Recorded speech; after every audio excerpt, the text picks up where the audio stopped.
effectivement, je suis avec désolation tout ce qui s'écrit, se raconte dans les réseaux sociaux contre l'Église catholique autour de cette histoire.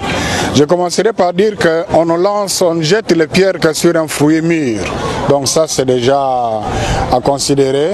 Mais j'aimerais me résumer à rassurer aux fidèles catholiques et aux hommes de bonne volonté autour de tout cela. J'ai retenu trois choses. Il y a une photo dans laquelle on retrouve M. Christian Malanga entre Monseigneur Utembi, président de la SENCO, et Monseigneur Ambongo, alors vice-président de la SENCO. Donc, avoir le décor de la photo, c'était probablement en 2017, lors de leur plaidoyer, pendant que le président Kabila était encore président de la République.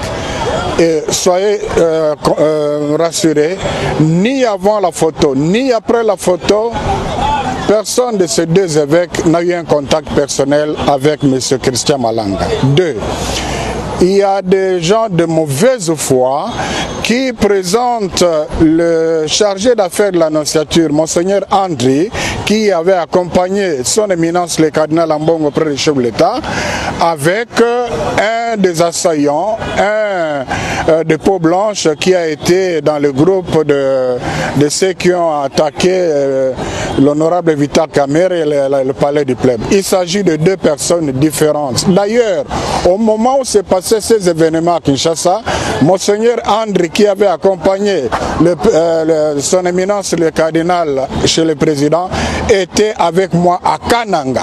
Donc il n'a pas la faculté de la bilocation. En troisième lieu, il y a une vidéo où on parle de Monseigneur Wakumba qui raconte ce que vous avez entendu là.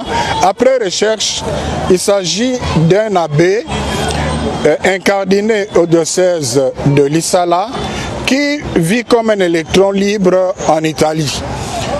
Donc c'est quelqu'un qui combine les choses, qui n'honore pas l'Église catholique et quelqu'un dont le dossier est traité au niveau de la hiérarchie de l'Église à cause de son comportement. Et personne, ni son évêque, ni le prêtre de son diocèse, ni les gens, personne ne sait comment il a eu le titre de Monseigneur.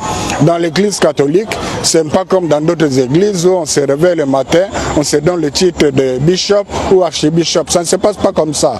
Donc là, ça ne va pas. Alors, il n'engage pas l'église catholique. Et d'ailleurs, un prêtre qui parle d'un état de Saint-Pierre et Paul, mais il a oublié toute sa théologie.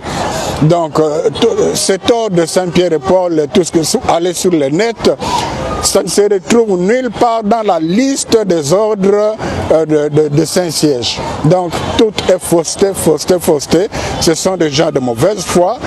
Je ne sais pas pourquoi ils en veulent à l'église catholique. C'est pour ça que je dis on ne jette des pierres que sur un fruit mûr.